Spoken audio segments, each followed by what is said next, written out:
This is Ken Pyle, and we're at the 20th Anniversary Summit for American Cable Association. We're with Patty Boyers of Boyer Cablevision and Boycom Cablevision. Boycom, I apologize, in Missouri. Patty, you've been involved in ACA for a while, I assume. 20 years. Steve and I were charter members of the Small Cable TV Association, which was in existence before the ACA. So, 20 years ago, kind of paint a picture of what motivated you and your fellow cable operators to start this. Oh my goodness, we have a lot of different issues than the big companies have. We have we serve very rural areas that large companies won't go into. My husband and I started our business from scratch, built our first system. We've always said that we could do absolutely everything with nothing at all. So that's where we're from. Typical small cable operator, Absolutely, right? Absolutely. End of the world and turn left. That's where we live. And so, the motivations in 1992, I know that things like retransmission, must carry, broadband wasn't even on the horizon. Absolutely not. In fact, my husband and I established our company in 1993 on the tail skirts of the 1992 Cable Act. A lot of people thought we were crazy. It was doom and gloom in those days. Today, we have a lot of hope, a lot of opportunity, a lot of things going on good for the small cable TV companies. Well, and then how's the environment changed in terms of the things that you wanted ACA to do 20 years ago versus the things you want done today? Well, programming was a big issue then, and it's a big issue now.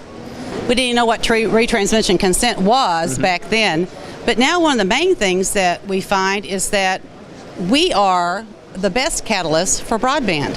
We are the best pipe owners and the best pipe producers of the fiber optics and the backbone that they need to distribute this broadband throughout the entire United States. Of course, that's one of the president's main issues right now. He wants to get broadband into the ruralest of rurals.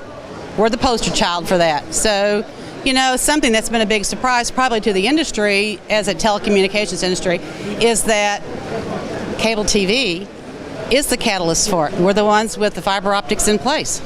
So do you see, especially in rural areas, and I remember 17, 18 years ago doing some cost modeling, figuring out that fiber was actually cheaper at the time than running cable to some rural places. The problem was the economic model wouldn't prove out then. But has that changed a little bit? Are you starting to see where maybe you can bring fiber to the home, for instance, in places? We are placing fiber to the home in all of our core systems, which are about 7. We provide service to about 13 systems right now.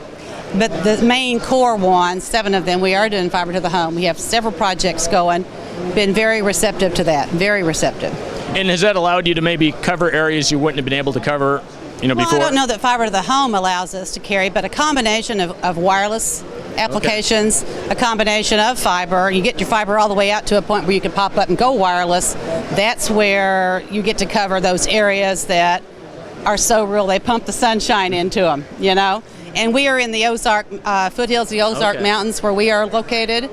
And so a lot of wireless stuff doesn't work well. But if you can get that fiber all the way out, as far as you can get it, then pop that wireless up and then provide a blanket to those folks who are still in those hills and hollers. Right. It's working real well. And what opportunities do you see to kind of facilitate your job as far as regulatory? What would you change in the regulatory environment if you could to make life easier? Well, I would change many things. I would change retransmission consent with the broadcasters because I know the FCC sees that as a private contract, negotiations. Those aren't negotiations. When you get me in there, 5,000 little baby subscribers in there, and we're trying to negotiate with MSNBC or, Disney, ABC, or any of those folks, there's no negotiations. I have 2 choices, A, take it or leave it. So retransmission consent is a big deal for us. That's a huge revenue stream for those broadcaster guys that are losing revenue from advertisers because of the internet.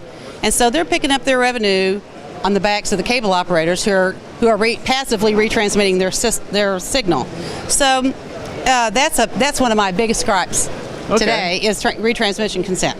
That's what they could do for us. It seems like that is a kind of a common, Oh my goodness, yes, absolutely, absolutely. Well, Patty, I appreciate your time and congratulations on the 20th anniversary here. Thank you. Happy birthday, ACA. Thanks.